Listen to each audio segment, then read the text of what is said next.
Para saber la verdad de la milanesa, Gacetillas Argentinas. www.gacetillasargentinas.info.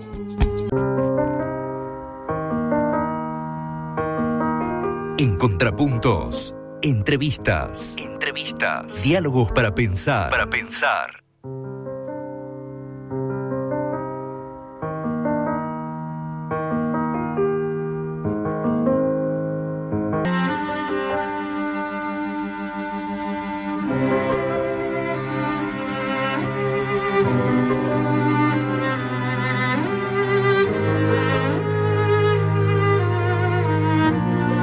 Contrapuntos, un programa de radio políticamente incorrecto, y ahora lo que sigue es una entrevista que tiene que ver con la radio, ¿no? Cuando yo vi que me llegó vía Gacetilla que había un libro sobre las radios alternativas en América Latina, me agarró una gran curiosidad, porque uno hace radio, uno es periodista y docente, y por eso ubicamos al autor Adrián Puleiro de Buenos Aires.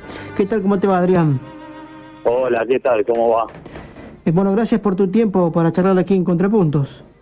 No, al contrario, gracias a ustedes por llamar. Bueno, ¿de qué se trata esto de la radio alternativa en América Latina hecha libro, no? Se trata de un recorrido histórico de lo que son las experiencias, en este caso particular, de experiencias de radio utilizadas con fines políticos, sociales, desde las primeras experiencias en su momento utilizadas, muy vinculadas también a proyectos educativos, un poco haciendo el recorrido de las últimas 4 décadas, sobre todo hasta que cambia el panorama político y social en nuestros países a comienzos de esta década. Es un recorrido histórico que recoge un poco los debates, las tensiones, pensando en recuperar toda esa experiencia, también para ponerla en discusión en las experiencias actuales, ¿no? ¿Y cuáles fueron las primeras experiencias que vos pudiste rastrear? Y en lo que son los orígenes históricos hay dos perspectivas, dos líneas bien marcadas. Una que tenía que ver con experiencias vinculadas o que surgen en el seno de incluso de la Iglesia Católica en su momento, en zonas rurales, con proyectos de radio que estaban vinculados a la alfabetización de campesinos sobre todo.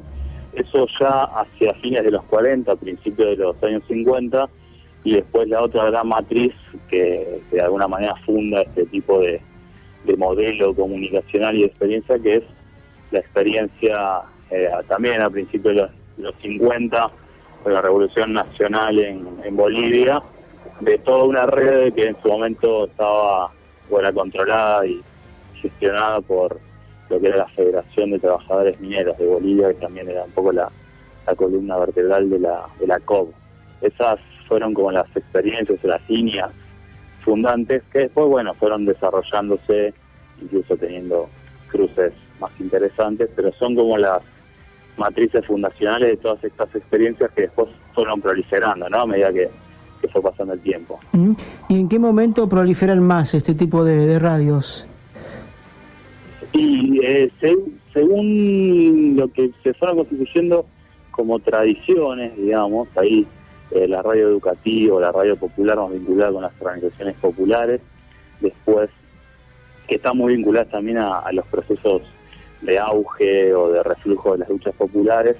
Uno puede decir que ahí hay un desarrollo importante hasta los años 70, se corta obviamente por el cambio de escenario político en las dictaduras, y que hay un rebrote, un resurgir de este tipo de experiencias ya con perspectivas más vinculadas a la idea de lo comunitario hacia los años 80. Uno ve también claramente que es un poco en donde aparece nuestro país como centro de gravitación de toda una serie de experiencias, que en el caso particular de la Argentina tiene mucho que ver con la vuelta de la democracia y con un resurgir de la participación que en este caso se canalizó en buena parte a partir de proyectos comunicacionales. Después también, claro, está en nuestro país y en la región en general, pero en nuestro país en particular, el otro gran nudo pasó por la experiencia de la rebelión popular de 2001 y los años siguientes, ¿no? Ya en otro escenario político, cultural y también tecnológico, ¿no? ¿Y por qué se te dio esta idea de historizar un poco la radio alternativa en América Latina? Y se me dio por la condición de, en su momento, estudiante de comunicación, después docente de la carrera de comunicación acá en la Universidad de Buenos Aires, por ser militante social y político también, y un poco más para acá, ya hace algunos años, por estar también involucrado, ¿no? en experiencias de comunicación que pretenden ser alternativas, que se reconocen esas tradiciones. En mi caso particular he participado de programas en bloques de Buenos Aires, en FM La Tribu, que forma parte de la red de medios alternativos, de la red nacional. Ahora estamos también participando del proyecto que es Radio Sur, acá también en la ciudad de Buenos Aires, así que surge un poco como cruce de todas esas condiciones, digamos, que son individuales, pero también me hacen formar parte de experiencias colectivas. Uh-huh. ¿Te llevó bastante tiempo hacer esta investigación?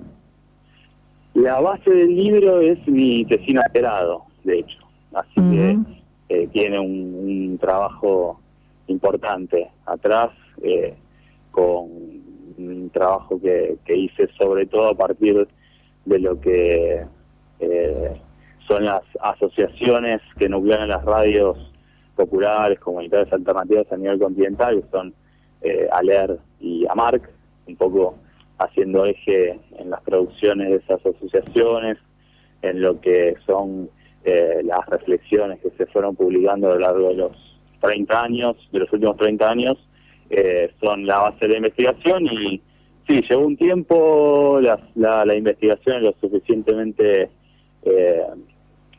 rigurosa, por así decirlo, pero que está también todo el tiempo atravesado por una inquietud de reactualizar, en todo caso, ¿no? Ciertos debates que un poco atravesaron de diferente manera, con diferentes tonos, los diferentes momentos, pero que uno ve al leerlo en perspectiva que son debates sumamente actuales, ¿no?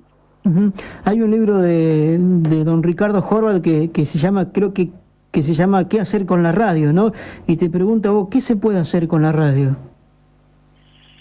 Y la verdad que la radio en sí es una herramienta como medio de comunicación en sí, de lo más que genera un arco de posibilidades sumamente amplio. Yo diría que aún más que otros medios, y de ahí esas posibilidades, poder desarrollarlas en el marco de un proyecto que es comunicacional, porque tiene una dimensión fundamentalmente comunicacional, pero que no se quede en eso, que en sí mismo posibilite construir otro modelo de comunicación, ¿no? Que ponga en juego otro tipo de relaciones sociales, que genere una comunicación más dialógica y por fuera de la lógica de la búsqueda de la ganancia económica, y en el marco de la articulación de lo que es el proceso de comunicación y construir un medio de comunicación, digo, en articulación con las organizaciones sociales, populares, que tienen proyectos más abarcativos. Es un instrumento sumamente valioso para difundir, para articular, para poner en contacto, para cuestionar también los sentidos que de alguna manera refuerzan el orden dominante de las cosas, y por eso yo creo que es una de las herramientas, y la historia un poco y el recorrido del libro lo plantea, que es una de las herramientas más formidables, sobre todo porque, volviendo a hablar del medio en sí, la radio, más allá de todos los cambios tecnológicos de los últimos tiempos, sigue acompañando la vida cotidiana, ¿no? de la gente, y entonces sigue siendo un medio fundamental en ese sentido para construir sentido sobre lo que pasa. ¿Y cómo se está haciendo radio? Me refiero no lo alternativo o a pequeñas FMs o FMs que tienen enclaves en los pueblos, en la ciudad, sino me refiero a los pulpos. ¿Cómo ves que se está haciendo radio, los pulpos mediáticos? ¿Cómo veo el desafío frente al escenario? No te escuché bien. O cómo se ve, cómo ves que se está haciendo radio en las grandes ciudades, ¿no? Me refiero a los pulpos mediáticos, ¿no? Quizás más radio show, esta mirada que por ahí, viste, te informan, pero no sabes si te mezclan continuamente con música, que por ahí se pierde la información, la noticia. Uno ve eso desde acá. Sí, en general hay una tendencia a la espectacularización, ¿no? Por un lado, que de alguna manera uno ve en general en todos los medios que están vinculados, antes que nada, a proyectos económicos. Después, en la coyuntura actual, uno ve también que se ha tendido a generar un escenario que, así como pasa un poco con la política, con el escenario político en general, se ha tendido también a generar una especie de polarización en términos mediáticos, y que si bien en un tipo de medio o en los medios que están posicionados en la coyuntura, cuestionando sobre todo a las políticas gubernamentales, lo que prima es esa espectacularización, uno tiene que ver personalmente que del otro lado lo que tiende es cierta mirada cristalizada también, ¿no? Creo que la radio en sí, o la radio actual, no viene escapando de eso, sumándole a que hay una tendencia a concentrar ya no la palabra en pocas voces, sino concentración laboral también, ¿no? Uno ve que las mismas figuras de lo que sería, por así decirlo, el campo periodístico circulan permanentemente por el espacio televisivo, por el espacio radial, tienen sus participaciones incluso en los medios gráficos, con lo cual la radio termina siendo muchas veces un eslabón más dentro de un circuito comunicacional que empieza a la mañana con los diarios, sigue con la mañana radial que establece algunas pautas para lo que sigue en el día, y se termina cerrando con el noticiero de la noche, en un círculo en donde lo que prima en realidad es la homogeneidad, esa superficialidad por un lado y una mirada bastante cristalizada por el otro, ¿no? Adrián Puleiro, autor del libro La Radio Alternativa en América Latina. Por último, ¿dónde se puede conseguir este libro? Y bueno, comentame eso. Se puede conseguir acá por ahora, en la Ciudad de Buenos Aires, se consigue en todas las librerías, en la Facultad de Ciencias Sociales.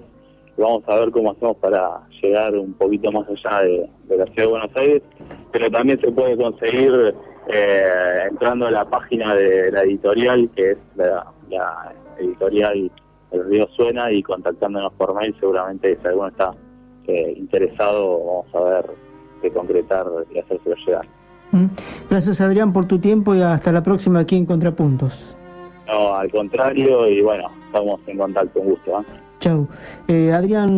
Adrián Puleiro, autor de La Radio Alternativa en América Latina, para que nos cuente y nos adelante un poco sobre este libro. Interesante, ¿no? Esto y es verdad, ¿no? Fíjense, yo voy a utilizar un término que por ahí puede parecer medio despectivo, ¿no? Pero siempre son los mismos cabezones que van manejándose siempre en los mismos grandes canales, en las mismas radios, incluso en los periódicos, hacen radio, televisión, y como si fuese a hacer todo lo mismo, ¿no? Me refiero a Buenos Aires e incluso también en Rosario. No así quizás en el interior o en la Pampa adentro, que tenemos otro tipo de periodismo y de profesionales, podríamos decir, o de